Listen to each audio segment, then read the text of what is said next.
Star Wars Starfighter drops its first look at Ryan Gosling. Marvel teases Doomsday at D23. Mortal Kombat 2 gets delayed 7 months. Caught stealing in Austin Butler failed to top the box office. Call of Duty is getting a movie. Back to the Future is getting re-released, and we're joined by John Campea in today's episode of Movie News. What's up, movie friends? Welcome back to Raiders of the Lost podcast, the ultimate film and TV podcast. And today we're doing the movie news. We go through the box office, trailers, new news stories. So sit back, relax, and hear about what's going on in the world of film and TV. Joined by guest John Campea. How's it going, John? I'm doing good, guys. How are you doing? Doing fantastic. So excited to have you here. Massive channel on YouTube covering movies, news, everything. Is that the only place people can find you?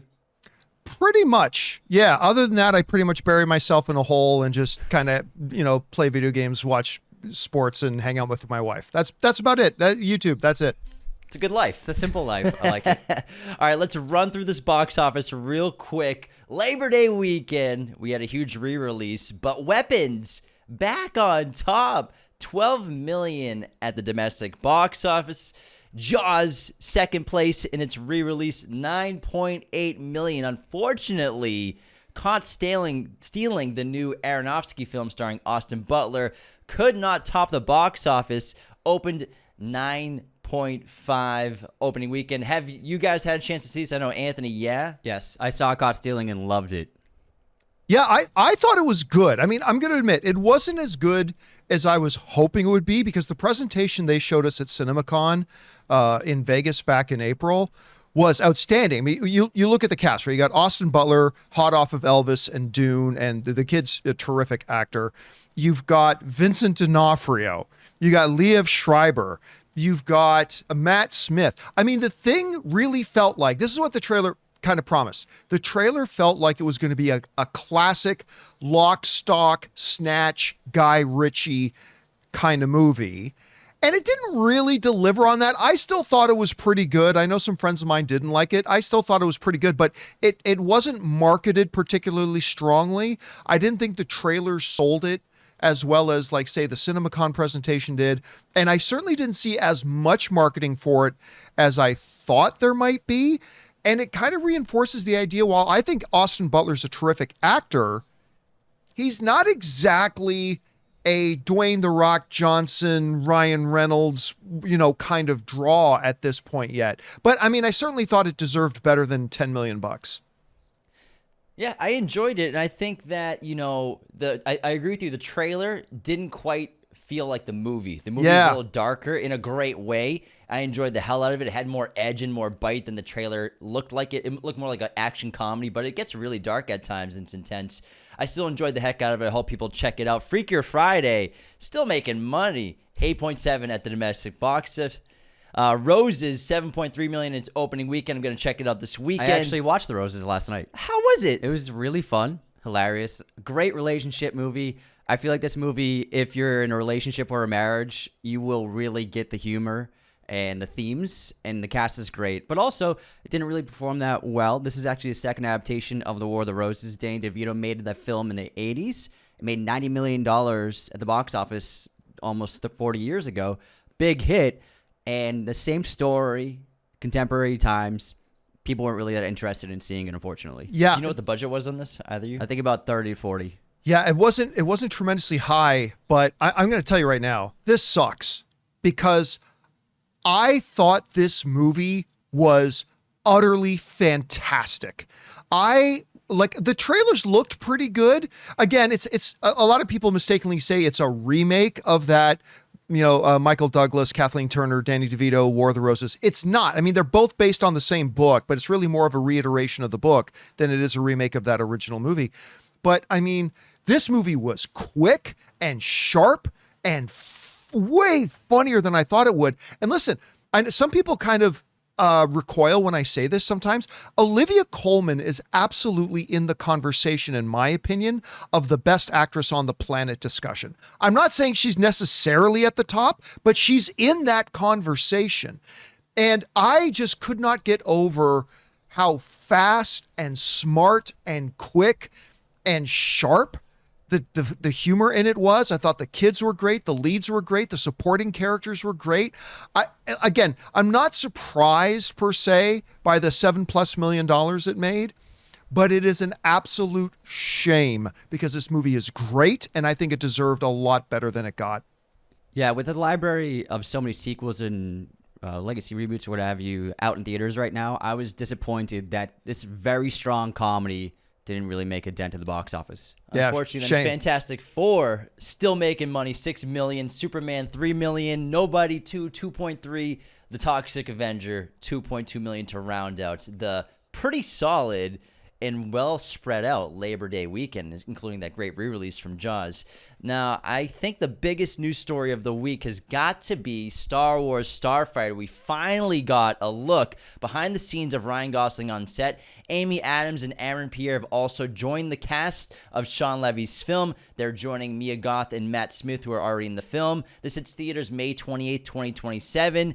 A little bit of the story. Gosling's playing a character that must protect his young nephew against evil pursuers. Goth will play one of those pursuers. It's rumored it's kind of similar to a Star Wars video game that almost happened a couple of decades ago, where the nephew is a great pilot and is strong with the Force. Also, Claudio Miranda will serve as cinematographer. His past projects include working with Joseph Kosinski quite a lot with F1, Top Gun Maverick, and Tron Legacy. And of course, he has a very cool jacket in that image. You know Gosling's going to have a great jacket. It just needs the scorpion on the back. But look, obviously the big news surrounding, Starfighter, Ryan Gosling. By the way, not enough people talking about Sean Levy being the one directing it. I mean, his streak right now is Stranger Things, The Adam Project, which was way better than I thought it would be. Free Guy, which I thought was absolutely fantastic, and the $1.3 billion behemoth that was Deadpool and Wolverine.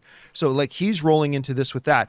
But there's two elements nobody is talking about. And I understand because the sexiness of Adam or Pierre joining the cast, Amy Adams, 6-time Academy Award nominated actress Amy Adams, Mia Goth, Matt Smith, okay, get it. But here's two key things. One, nobody's talking about Daniel Ings being cast in this. Now, you may not recognize his name, and that's fine for most people, because the only thing I've really seen him in was I believe it was the Netflix version of The Gentleman, where he played Theo James's brother. He was the guy in the chicken suit. And he slayed in that show. He was fantastic. And I was really excited to see him added to this already really good cast. But the biggest thing to me, and this is where the needle really gets moved in a very kind of pessimistic Star Wars fandom right now, is that Jonathan Tropper is writing this thing. Jonathan Tropper wrote that Anthony and created that Anthony Starr, he's Homelander in The Boys, his show Banshee, which everybody I know absolutely loves. He worked with Sean Levy on the Adam Project, which I thought was great. Everybody I know is watching and loves that new John Hamm series, Friends and Neighbors. So he wrote that. But he also wrote and created that Andrew Koji martial arts series, Warrior, which is fantastic. Look, one of the biggest things, Star Wars has been, in my opinion and estimation, pretty hit and miss in the Disney era. But, one of the biggest weaknesses of all the misses has normally been tracked back to its writing. They got a solid cast, they've got a solid director, but they have a really great proven track record and interesting writer on the series. And if somebody were to ask me what my main number one reason for being, enthusiastic and optimistic, because it could be crap, but my optimistic appraisal of Star Wars Starfighter is the fact, yes, great cast, yes, great director, but is they got a wonderful writer on board. And that's the part that really has me intrigued. Sounds great, man. That's all that at the end of the day, what matters is story. Yeah. And the stories need to be stronger. That's the most important thing, what's written on the page. And if you make great films, people will come to the theaters. Yeah. And some people will say, understandably so, some people say, well, maybe characters are as important. Characters are part of the story. You don't have great, interesting characters unless you have a great story to go with it. So I would say those two things go hand in hand, and hopefully Starfighter can deliver that. I hope so. Now let's get into some recent premieres with Rotten Tomatoes scores. Frankenstein, Guillermo del Toro's premiered at Venice Film Festival, 83% fresh Rotten Tomatoes. November 7th, it will hit Netflix in select theaters October 17th, a few weeks earlier. Luca Guadagnino's After the Hunt debuts 46% Rotten Tomatoes, the lowest rated film of his career so far. Very mixed reviews. Not a lot of great things being said about it. Aronofsky's Caught Stealing, 87% Rotten Tomatoes. Like we said, it's a really good film. Check it out, guys. Then Yorgos Lanthimos' Bugonia, starring Emma Stone and Jesse Plemons, debuts at 100% at Rotten Tomatoes. We also got a new trailer of this in our first look at Emma Stone, who shaved her head for this film. The film follows two conspiracy-obsessed men who kidnap a major CEO, convinced that she's an alien intent on destroying the Earth. I'm so excited about this. Hits theaters Halloween Day. I can't wait for this. This trailer looks outstanding, and it's one of my most anticipated for the rest of the year. I love Yorgos. I love him and Emma Stone and their collaborations. And then Jesse Plemons coming on board again after Kinds of Kindness. Fantastic cast, really crazy concept, and apparently it's got some really great themes and things to say about the world. Yeah, and Emma kind of tapping into her inner Natalie Portman in her V for Vendetta turn with the shaved head, which I thought was great. Listen though, I'm not going to lie to you. I thought the trailer was quite interesting. Like I'm really into the trailer. But with Yorgos, there's a couple of things. I cannot overstate how much I absolutely loved Poor Things. I think that is, even though it got Oscar attention, I think it's underrated. But in equal measure, I cannot overstate how much I thought Kinds of Kindness sucked. Like I thought it took all the whatever negative elements there were to Poor Things and just made the entire movie out of that. Now, he's also done things like The Lobster with Colin Farrell, which was wonderful. He did The Favorite also with Emma Stone and the aforementioned Olivia Colman, which I think Olivia Colman got an Oscar for that. Yep. Oscar got nominated, one of the two. But here's the thing, though. The one thing I know for sure about Bugonia is that nobody will see it. Because when you go down Yorgos's movies, whereas other than, Kinds of Kindness, which I thought was terrible, he's made some great films.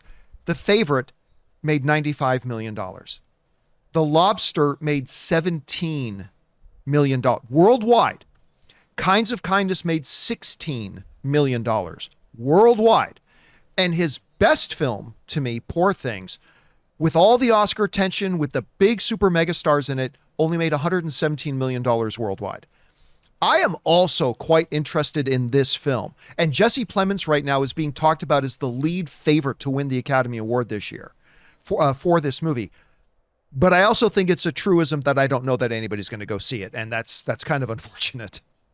In a way, it's similar to PTA's filmography, where he makes really interesting, challenging artistic films, but he can never really tap into the mainstream appeal of populist audiences. And that's just, I think, Yorgos, what he chooses to do for his stories. I hope people see it, but we'll see.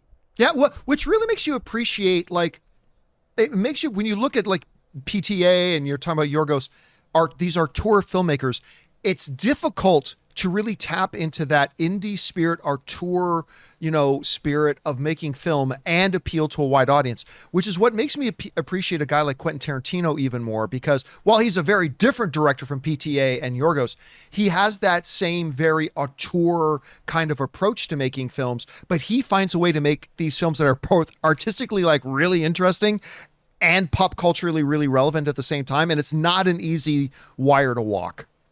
He's like if Sergio Leone was a rock star. Yes. Let's get into Yes. Mortal Kombat 2. Delayed 7 freaking months. This was supposed to come out in October this year. It's been pushed to May 2026. Reportedly, Warner Brothers is doing this because of the very strong response online. The trailer had over 117 million views across YouTube and all the various postings and tons of attention. And that's what people are saying, that Warner Brothers thinks they'll make more money pushing it to May. I also believe because Doomsday was originally in that spring slot but pushed a couple months later, and now it's kind of May 2026 is a little open before the big summer that's going to be covered with the Odyssey, Spider-Man, Avengers. It's going to be a packed summer, but maybe they think they can sneak in an extra 50 million here if they release in May. May's a great release date. I gotta say, Warner Brothers, they know what they're doing right now, especially with releasing films. They're killing it. So if this is what they think is best, I believe that. You know what? First of all, you're absolutely right to point out that you cannot overstate what a hot streak Warner Brothers has been on this year. I mean, they have absolutely, ever since there was rumors about Pam Abdi and her partner getting fired from as being the head of the studio, they have done nothing but put out winner after winner after winner after winner. That said, you know what this reminds me of, guys? This whole thing of, whoa, wait, a lot of people like the trailer? You know what it reminds me of? It reminds me of when Sony, which I think is a studio that gets overly hated, but when Sony did Morbius, and it did so badly, but everybody online was talking about it, and Sony went, well, we should do a re-release of Morbius. Now everybody will come. Look, I get it. The trailer for Mortal Kombat 2 is great. I really enjoyed it. That being said, just because the trailer gets a lot of attention does not mean this is a movie that you can move into the summer blockbuster season and expect a night and day difference with the box office results. All you have to do is look at the last film, which was not good. I mean, I was excited about it. It had some really great moments, but that last Mortal Kombat movie was not good. And here's the other thing. Momentum is in marketing with your movies is like anything else. It loses steam. This trailer generated a tsunami of attention for this thing, and excitement had started to peak for it. It was never going to be a $400 million movie, but I mean, all this momentum's built up. There's a lot of goodwill right now, and what they just did was killed it. That momentum is going to be gone. It's going to be dissipated in the next couple of weeks. And then they're going to have to try to recreate it again, 9 months from now. And that is not easy. Something similar happened to the Godzilla movie that was recently out, the one that had King Ghidorah in it, where they released the trailer for it like a year in advance, and everybody talked about it because they released it at Comic-Con, and everybody talked about it, and everybody was excited about it. But the movie didn't come out for a year after that. And then by the time the movie came out, everybody had forgotten about it. It did terrible at the box office compared to expectations. And I just think this is a marketing misstep by Warner Brothers. I'm sure they've made a much better movie this time, but I feel like, I'm not going to lie to you, I think this is a total swing and a miss by Warner Brothers on this. I think they're going to live to regret this. I really do. It's an interesting point because I remember when the Argyle trailer dropped, 2023? That great example. That trailer played for what felt like a decade in theaters. And at the point when it was about to get released, I was like, I don't even want to see this movie anymore because I saw the trailer so many times. I was so excited the first few times I saw that trailer. But I think because I've seen it 50 times in theaters, I was sick of it. And ended up getting bad word of mouth opening weekend, so I ended up not even seeing Argyle. So I think that's a really interesting point. Yeah, I never saw it. The worst words you want to hear from an audience member when your movie is coming out is, that hasn't come out yet? I thought that came out like 6 months ago. and that was an example of one of those. 100%. Now, D23 had an annual Disney event, and they revealed a ton of stuff. Let's start off with Marvel. Marvel Studios thrilled fans with a teaser of Avengers Doomsday, slated for December 18th, 2026 release. This teaser featured Robert Downey Jr. as Dr. Doom and Paul Rudd as Ant-Man in playful on-set moments. The event also showcased a new ominous logo featuring footage and multiverse crossovers from X-Men and Thunderbolts. Chris Hemsworth returning as Thor, fueling widespread excitement and speculation online. There's also a massive poster that was unveiled at the event of Doom sitting on his throne, while several MCU and X-Men characters stand against him. Loki, Reed Richards, Thor, and Ant-Man are heavily focused in this image. Sounds exciting. I thought it was pretty cool.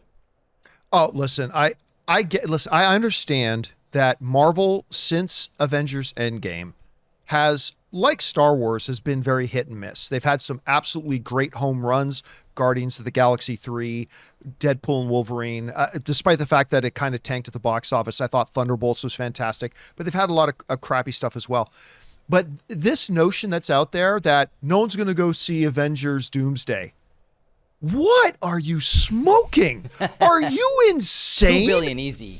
Well, like I don't know if it makes 2 billion because of the era that we're in right now. Like statistics show that like there's 30 to 40% less people going to the movies right now than there were prior to the pandemic. So like 2 billion might be a tall order, but it's not off the radar. It's not off the radar. But this notion that, yeah, no one's going to go see Doomsday. Look, it could end up being terrible, which by the way, the Russo brothers and Kevin Feige together have only ever made 4 movies. Those 4 movies that the Russo brothers and Kevin Feige made together are Winter Soldier, Civil War, Infinity War, and Endgame. And those turned out pretty well. The people are excited about this. And you know what, guys? For all the discussion that happened at last year's Comic-Con when they announced Robert Downey Jr. as Doomsday, you'll get people in certain circles go, oh, it's so desperate. This is a bad idea. Totally ignored the 99% of the other movie-going public, the average movie-going public, who lost their minds when they announced this. If you don't believe that Avengers Doomsday, again, might be great, might not be great, but it's going to make a ton of money. A ton of money. And like this image, these teasers, just even these reports are generating huge amounts of online buzz, which only indicates how excited people are for it. And again, whether that excitement is going to end up being justified or not, we'll find out. But make no mistake, people are looking forward to this. They're buzzing about it, and it's going to be huge. As huge as Endgame? I doubt it, but it's not impossible. The power of Robert Downey Jr. is going to be back in the MCU. I think that's an understated thing that people maybe don't understand how much we miss him. And I think I agree. Some people were upset, desperate, but I thought Doom's announcement was so exciting. I thought it's a great idea. It is what it is. You know, characters aren't really dead anymore in the MCU. It's fine with me. There's been 37 of the movies. It's okay. And I think it's going to be a killing. I think they're going to do a good job, honestly. I'm excited about it. Me too. Let's run through the rest of D23 real quick. Pixar, some announcements. They released their current slate. We have Hoppers, March 2026. Toy Story 5, June 2026. 2026 is going to be one of the biggest years in cinema history. Gato, June 2027. Incredibles 3 is announced, no date yet. And Coco 2 has been announced. And real quick, more on Toy Story. We got our first look images for the kids' tablet, Lily Pad, in Toy Story 5, who will be the main villain of the film going up against electronics, which I think is a great idea to make an iPad or a pad the villain of your toy movie. Buzz Lightyear, we got to look at the army, who will be kind of like the minions and villains of this film.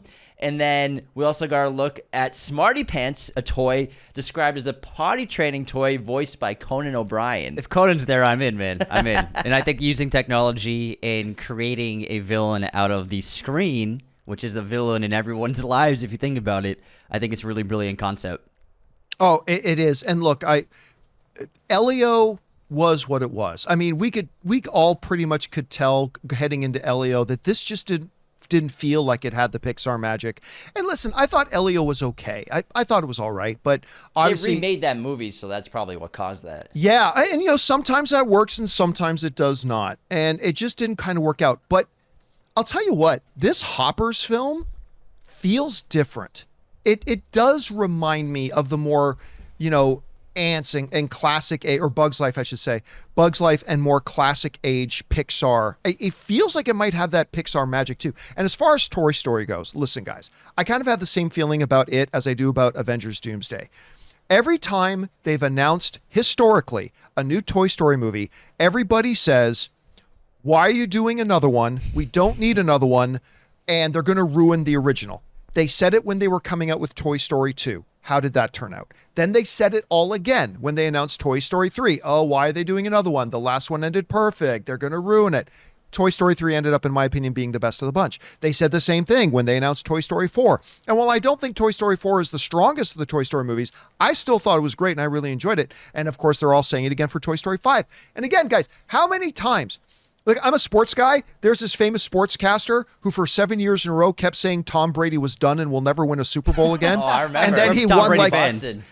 he won like 4 more after that. That's what I feel like all these people are every time a new Toy Story movie's coming out. They're going, "Oh no, they should have ended with the last one." It's like you keep saying that, and yet they keep working. And I have no reason not to believe that this one's going to work too. On to Kansas City. That was that game. On to Kansas City was the press conference. I love that one. Amazing. Oh my God. Also, Ice Age 6 got a title. Ice Age Boiling Point got a quick look at it. February 5th, 2027. This is also being heavily advertised in Alien Earth. They are dropping so many little snippets of Ice Age. Also in that available show. on Disney Plus. They might as well say Disney Plus out loud on Alien Earth. But speaking of Toy Story 3, which I think is also the best Toy Story film, being the third, we actually have an announcement of Gladiator 3 in the works. Ridley Scott has said that he is working on the film right now. Let's go. I'm seated. I listen, I wish I could be excited about that. I really do. Listen, Gladiator, I think is, there's a pantheon of the all-time great movies that maybe consist of 30, 40, or 50 films. The original Gladiator is in that pantheon. It is one of just the great cinematic achievements ever, and Ridley Scott just ruled. I did not like Gladiator 2. And I wanted to. I wanted to so much. I was so excited about it. I thought it was going to be Ridley Scott redeeming himself for Napoleon and almost every other movie he's done in the last 10 years other than The Martian. And it just didn't work. And I'm not really quite sure why we're going back to 3. Now, that being said, if Gladiator 3 was coming out tomorrow, I'd be there with bells on to check it out and hope they can return to glory. But I'd be lying if I said I had a lot of hope for it based on Gladiator 2. But you guys seem more excited about it than I am. Yeah, we're huge Ridley fans. The Last Duel, you weren't into that? I love Ben Affleck and I love Matt Damon. And I thought the trailers for The Last Duel, I thought the concept was great. I thought the trailers are really good.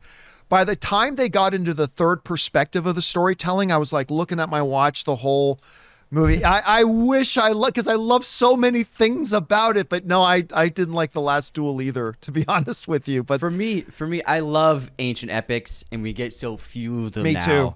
I mean, this upcoming year, it's just going to be The Odyssey, and then this will probably come out in 2027, possibly 2026.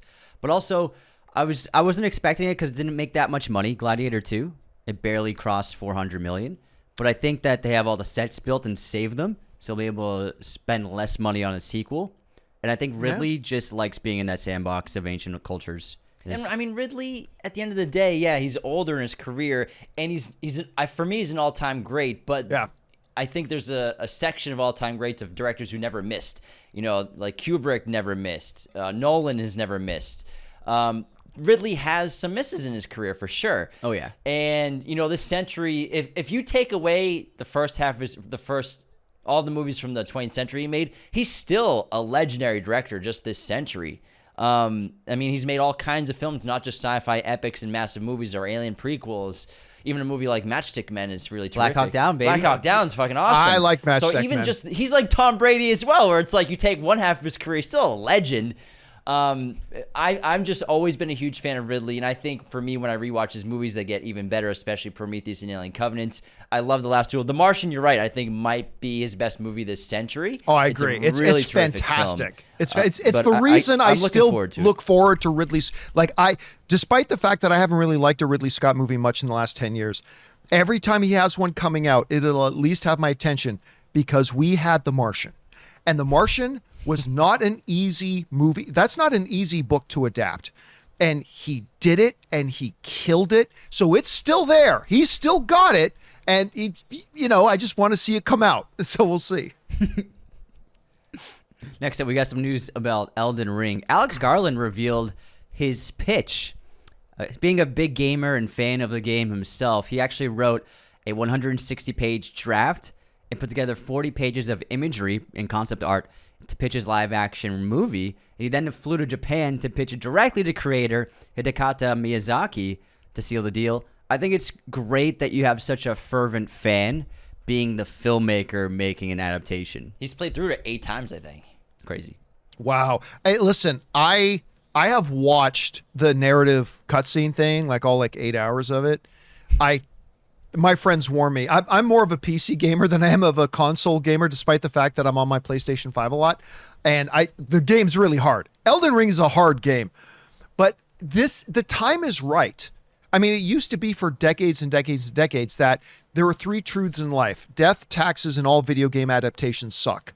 And that was just that was a universal law. But we are living in a time right now where we have The Last of Us. We are living in a time right now where we have Fallout. We are living in a time right now where we have, hell, I'll even throw in Sonic the Hedgehog. So, and we got a God of War series coming from the greatest showrunner in the history of television, in my opinion, Ronald D. Moore. I mean, now is a good time. This is and you know, if you can take something like this that has deep, rich narrative, and not a lot of video games do. Video game players pretend that they do, but a lot of them don't. But this one does, and it'll be really interesting to see if they're going to be able to manifest this thing on screen right. Yeah. Let's talk about, real quick, Back to the Future is getting re-released, guys, on Halloween Day for its 40th year anniversary. Also, we got a trailer for Chad Powers, a new comedy series starring Glenn Powell. He plays a failed college quarterback who joins a struggling Southern football team disguised as the talented Chad Powers. Releases September 30th on Hulu. I didn't love the first trailer they dropped for this show. This one's a little better. We get a little more of the styles, like the 90s haircut with the stud in his ear. He plays just this cocky quarterback who blew a bowl game by being arrogant and wants a second shot at football. And he's doing a full McConaughey impression. I think it works. I think it could be a fun sports series. Have you guys seen the original YouTube video that this is based on? Have you seen the Eli? Never. I've seen the Eli Manning. Yeah. Oh my Eli God! Manning, right? You have okay. Yeah, okay. When that's he goes what on the it is. cover, That's what it is. It's completely based on that one little thing that Eli Manning did. I think it's in 2022, where Eli Manning, I believe he went to Penn State for the walk-on tryout day, except he put on all these prosthetics and he showed up as an adult freshman whose name was Chad Powers. And so he went through all, and nobody except the head coach knew that this was Eli Manning. And he's out there, everybody thinks he's just some big goof, but he's ripping the ball down the field like no college student can, right? And it was like, holy crap. Then at the end, he takes off the wig and this whole show is completely based on that one video. That's why you see Eli Manning playing a coach in the new trailer, because this is all based on his. So you absolutely have to go back and watch that original Eli Manning video. It is hilarious. And I think you're right. I don't think the trailers have been particularly strong, but the concept is really interesting. And I am becoming a bigger and bigger Glenn Powell fan. I thought for a while he was just another pretty face, but you know what? He's actually really good. And so, yeah, I agree. The trailers haven't been all that fantastic, but I'm quite interested in this. I agree. I love Glenn. Excited to see the rise of his career right now with this in the Running Man. Now, Call of Duty, staying on video games real quick. Paramount is in talks to get the development rights for a Call of Duty movie, which could be really exciting, as well as The Paper released its first clip from the Office spin-off show. The series follows the Dunder Mifflin documentary crew as they focus on a dying Midwestern newspaper and its reporters. Donald Gleason leads out this cast, and I thought this clip was really clever. It's about he's leading the charge for a meeting, but a new boss is taking over the office for the day because there's some renovations, and so he's pretending like they're having a really successful meeting, and everyone's engaged and excited. I think the joke is great, but it could have really landed, I think, if the boss accidentally walked in on the fake meeting, maybe. Mm-hmm. So I think the humor's solid. We'll wait to see more, but as a diehard Office fan, I'm still not sold on the show, honestly. Yeah, I'm not totally sold either. I don't love it, but hopefully it can inject some new lifeblood into that franchise and get those fans excited to watch it. I'm like you. I'm a big fan of The Office, like huge. I even get giddy when I'm watching Peacemaker, and I'm like, that's the guy from The Office who's playing Peacemaker's brother.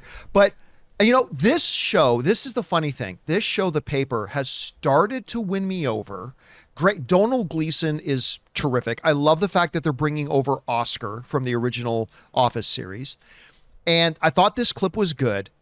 But guys, I'm going to be honest with you. Peacock, because it's Peacock, right? I think so. Yeah. Yes. Just screamed at me, we have no faith in this show, because they just recently announced that they've moved it from a week-to-week release to they're going to drop it all at once. Oh, that's not good news. To me, numbers. Yeah, to me that tells me they don't have any faith in the show, because when your show is good and you release it week to week, it starts to build momentum, it starts to build buzz, it starts to build word of mouth, and we've seen with good shows that week after week their ratings keep going up and up and up when the show's good. Them switching this last minute to just dropping it all at once, to me, that's a red flag. So I was starting to get enthusiastic about it, but now I got to admit I'm a little bit nervous. Like, if this is the best clip they got, I mean, it's not going to be good. No, I'm going to trust it's not the best one, but if that is the best one, then it's going to be a rough ride. There's a couple new trailers to talk about, too. So we got our first look at... Oh, no, just announcements. So we got our first look at Walt Disney Animation's next original movie called Hexed. The film follows a teenager and his mom who discover his weirdness is actually hidden magic that transports them to a world where magic can run free. Theaters November 25th, 2026. Looks like a kind of a Harry Potter Disney ripoff. We also got casting news for Cockroach. Channing Tatum, Oscar Isaac, and Zazie Beetz have been cast in Cockroach. Matt Ross set to direct. The film follows a stranger who takes on New York's criminal elite, transforming himself into a crime boss in a city where power is everything. Sounds cool. And I love what Lionsgate is doing with their marketing for The Long Walk. They had this new special event where customers must walk on a treadmill faster than 3 miles per hour, which is what you have to do. They had to do in the film. For the whole movie, if you stop, you're escorted out of the theater. The last week they did heart rate monitors with an audience. So I think they're having a lot of fun with marketing, building up a lot of hype. I've seen the film. I think it's really great. It can make a big splash at the box office and be Lionsgate's biggest hit since the last Hunger Games movies, I think. I hope you're right. I don't think a lot of people are going to go see it, though. Now, I was not really familiar with the story till they gave us, Mark Hamill came out on stage at CinemaCon back in April, and they gave us this big presentation on it, and I fell instantly in love with it. Like, I'm like, this is going to be awesome. I cannot wait. But here's the problem. I'm not hearing anybody talk about it. And I'm wondering how it's going to do at the box office. I hope you're right, because it looks great. Mark Hamill, I don't know if you had a chance to see him in The Life of Chuck, but he's great. I think without her, I know he's Luke Skywalker, but honestly, I'm not, no hyperbole, and I'm not just saying it because of Mark Hamill. I think he needs to be in the discussion for Best Supporting Actor Oscar for that movie. I really do. So to see him now follow up with something like this, I think is really interesting. And you're right, the marketing stunt on this is awesome. The co-host of my show, Robert Meyer Burnett, he pointed out that they really need to film these and make it a part of the bonus features, whether on streaming or on physical media for this, because I think this is just a stroke of marketing genius to do this. Interesting stuff. Also, we got an interesting casting here. John, I'm sure you're a fan of Rocky, but I Play Rocky, the origin story of Sylvester Stallone getting Rocky made, just cast Sylvester Stallone. Anthony Ippolito is going to play Sly in this dramatic journey of how the Rocky movie got made. We most recently saw him, I guess, biggest role was The Offer. He played Pacino in that, right? I believe. He did a great Pacino. Yeah. He did a really good Pacino. Yeah, I was like watching that. I was like, I kind of feel like Pacino's in the room. It was very spot on. Yes. He looks just like Sly. Here's the thing. I've heard a lot of people say, like, why should we care? Stallone isn't relevant anymore and all that kind of stuff. And that's not completely untrue. Although, what's it called? King of Tulsa or Tulsa King? Big hit. Yeah, it's actually it's not bad, to be honest with you. But here's the thing.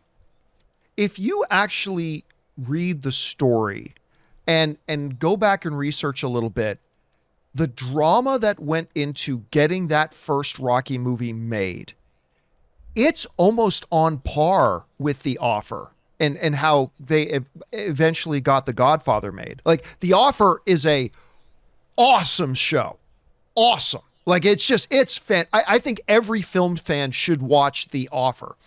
And if you just look at the base story and the drama and the twists and turns and the things that happened, that it took Stallone and others to actually get that Rocky movie made the way they made it, it could be on the same level as The Offer. And so I get it that some people are like, do we really want a Stallone thing? But honestly, the story itself could be really fascinating. And if they do it right, I'm not saying it will be on the same level as The Offer. I'm simply saying it's got the potential to be on that level, and I hope they kill it. Such an important film. It really was a industry changer, bringing back hope and underdog stories to cinema at a time when filmmakers went more nihilistic route with their stories. Yeah. Sly's a legend in Hollywood. He deserves it. Yeah, 100%. Let's run through some more stories. The Hand That Rocks the Cradle remake starring Micah Monroe and Mary Elizabeth Winstead got our first look at that. The thriller follows a widow who loses her own baby and decides to become a nanny with the ultimate goal of taking the kids and husband for herself. What a homewrecker. Hulu knows their audience. October 22nd, Springsteen. We got a new teaser for Springsteen, Deliver Me From Nowhere. Jeremy Allen White as Bruce Springsteen playing the harmonica for about 30 seconds. Also, first look at Adam Scott in Damien McCarthy's Hokum. The film follows a horror novelist who travels to an Irish inn to scatter his parents' ashes, unaware that the inn is rumored to be haunted by a witch. And I think he's covered in blood, but it's blackened out for the photo. And we got some cool trailers, but we also got a clip of the Wizard of the Kremlin. Now this is going to depict Vladimir Putin's rise in Russia. And this clip showcases Paul Dano doing a really spot-on English accent. In this clip, I'm not sure when they're going to release a trailer, but it's a really interesting look. Paul Dano, extremely talented, and I can't wait to check this out. Jude Law plays Vladimir Putin. Mm-hmm.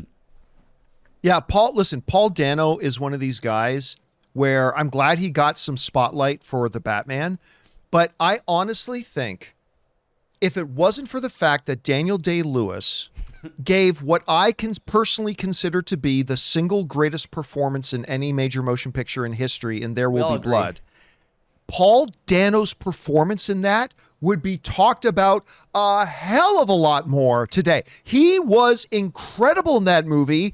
The problem was he was acting beside the guy giving the greatest performance of all time. And so everybody talks about There Will Be Blood and nobody talks about Paul Dano in it, which is really unfortunate. By the way, that Adam Scott project, I think is really awesome. I've been in love with Adam Scott ever since Step Brothers, obviously in Parks and Rec, which is one of my favorite shows of all time. And you know, Severance is fantastic. So I love this guy. I'm glad to see him continue to evolve. By the way, if you haven't seen his episode in the studio, you should absolutely watch his episode in the studio. It's absolutely fantastic. So a couple of these projects sound really, really interesting to me. You look like you want to punch me. I haven't had a carb since 2004. Lathering these babies up with baby oil every night. Let's talk about Twilight getting a re-release, the entire saga in October. It's going to be a busy month, October. The Young People, another new Osgood Perkins movie in the works. He posted a photo of the screenplay. Lola Tung, Nico Parker will be cast as the leads in that. Wayward, we got a trailer for this film starring Mae Martin, Toni Collette. The series follows a police officer who investigates a series of unusual incidents at a school for troubled teens led by a mysterious woman. Netflix released September 25th. But again, here we go, guys. Another IP being milked. Robin Hood. Why are so many Robin Hood adaptations? Trailer for a Robin Hood movie show starring Jack Patton, Sean Bean, Connie Nielsen, November 2nd, MGM Plus. Why do we need this? There seems to be at least a handful of Robin Hood adaptations every year for the last 5 years. It's very strange because none of them succeed. Yeah. No, they don't. I mean, listen, we were just talking about Ridley Scott. I mean, Ridley Scott re-teamed with Russell Crowe, one of my favorite actors in the world. They couldn't make one that worked. Then they did one recently with Kingsman Kid. Who's the... Taron Egerton. Thank you. The one with Taron Egerton is like, okay, that didn't really work. Now, look, this one's got Sean Bean in it. Whenever you have Sean Bean in something, you've got a chance. But then, like, you've got, I don't know. I watched this thing. It just felt CW low budget, and there was nothing in this trailer that said to me, you need to watch this. Other than Sean Bean, which I will give it a shot for him, but I'm with you guys. Look, I get it. The story of Robin Hood is classic, and it contains a number of tropes that are proven and can work well if you do them right. And it's always fun to put a new twist, some new little addition a filmmaker might want to put into the story. I appreciate that. But if you're going to do it, you've got to have something about it that really makes it stand out. And again, I'm not saying it doesn't have a chance to be great, but I didn't see anything in this thing that made me go, this is going to be the one. This is going to be special. I didn't see anything in there that kind of suggested that yet. I agree. It looked cheap. It looked content, another adaptation of something that people don't really want anymore for Robin Hood, you know? And now I want to talk about the strangest trailer this week. The Carpenter's Son. Nick Cage plays Jesus. No, he plays Joseph. Joseph in a horror film version of this story from the Bible. It has like a very horror/Dune vibe to it. I don't know how you guys felt about it. I thought it looked very strange. Well, it's interesting. Jesus movies are kind of coming back in a big way. I think the success of the recent shows that are getting released in theaters, I can't remember what they're called, The Chosen, I think. Yeah, As Chosen. well as there's just been some huge biblical movies lately that are independently produced that are just raking in the dough. And I think Hollywood's getting hip to it. This is it's called The Carpenter's Son. Obviously, it's about Joseph, as Nick Cage playing Joseph. Quick synopsis. The son, known only as the boy, is driven to doubt by another mysterious child and rebels against his guardian. The carpenter, we assume to be Joseph, his father, revealing inherent powers and a fate beyond his comprehension. As he exercises his own power, the boy and his family become the target of horrors, natural and divine. I think this is just going to be a trend. I think obviously Hollywood goes through trends. It seems like biblical stories might be coming back in a big way. Well, we have the Passion of the Christ sequel. Those two movies coming out that in Mel's doing. 2026. Yeah, Mel's doing. And then also Terrence Malick made a Jesus film that he's been editing for 84 years. He's been editing for 5 years, but it's actually supposed to be incredible with a great cast, but it takes him a long time to edit, so that might come out in 2026 or 2027. And anything that Malick makes, cinephiles will always go and see out of curiosity because he's such a singular visionary. So there is going to be an influx of these stories on the big screen. Well, and don't forget, we were just talking a little bit earlier about Caught Stealing. Darren Aronofsky. He did his Noah movie that also with Russell Crowe. Didn't work out so great, and that's fine. Look, not a lot of people know, I actually have a theology and biblical studies degree. I went to seminary. I went to Bible college and seminary long time ago. And one of the things that me and all of my fellow students at Bible college and seminary agreed on is that faith-based movies suck. We all kind of agreed on that. Usually the best of motives to make them, but man, they're terrible. The thing, though, about this, I couldn't help, and I could be 100% wrong about this, okay? I'm just giving you my first impression. You're right. The trailer for The Carpenter's Son feels very strange, and that's fine. The trailers for Pig felt strange, too, and that turned out to be pretty damn good. But I get the feeling, and again, I might watch it and find out that I'm totally wrong and off base about this. I feel like the whole motivation and let's say the gist that got this thing made was the idea of this movie will piss a lot of people off. And I feel like if you have a great artistic take on a story, but you run the risk of pissing a lot of people off, that's fine. If you have a great artistic vision for something and it's going to rub some people the wrong way, that's fine. But I just get the feeling that the whole purpose they made this was, well, it'll get a lot of attention because it'll piss a lot of people off. Again, I could be 100% wrong about that. I totally could, and maybe the movie would be great. I mean, I am an unabashed Nicolas Cage fan. I love this guy. Even when he's in crappy movies, I love him. But I don't know. I think the word you used was 100% on. It just felt strange. I mean, I didn't watch this trailer and feel any kind of movement in my soul to want to watch this, but I don't know. What did you think about it? Yeah, I have same feelings. Nick Cage has got a weird career. He's an Oscar winner. He makes amazing movies a couple times every few years, but then he's in all these movies that no one watches. He gets the $2 million to film for a week on set for a random movie. Takes up the whole budget, and they make what they can out of it. He still does that. I understand you got to pay insurance on a castle can't be cheap. So I understand why he takes a lot of roles like that. And so, but he's also in really exciting movies like Mandy and Pig and just like these crazy far out concepts. And for me, it's one of those things where I see like less than half of his movies because most of them you don't know what they're going to be like. And then it is odd. So, the trailer did feel odd. It's a unique take. I think a lot of studios lately have been honestly antagonizing their fans in an odd way and in their audiences, which has been an odd way to market your film or try to do your business. But it's similar to Warner Brothers with Mortal Kombat. Attention. Do they care more about views than selling tickets? It seems like views it's like Jaguar destroying their brand. They go from 97%. They can't sell all their stock because they rebranded and it didn't work out for them. Is that a smart thing to do, to change things up and to try to come after people versus just making the best product possible? I don't know. Yeah, seemed like an odd trailer. We'll see how it turns out. See how it turns out. I don't know. Anyways, well, that wraps movie news. That's all we got. John Campea, thank you so much for joining us. Thanks, guys. Go check him out, John Campea, on YouTube. That's really pretty much the only place you post your content, right? Yeah, we do a 2-hour daily movie news show Monday through Friday, and we have a lot of fun talking about this stuff. This has been great, guys. I've really enjoyed this. Thanks for having me. Yeah, likewise. As usual, guys, do all the things. Become a patron today at patreon.com/Raiders of the Lost Podcast. Leave those 5-star ratings and reviews on Spotify and Apple. They really help. Subscribe on YouTube, Instagram, TikTok. Engage with our content. Leave those likes. Share us in your stories.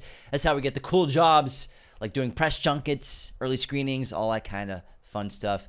In the meantime, check out John Campea's stuff, and take care. See you next time.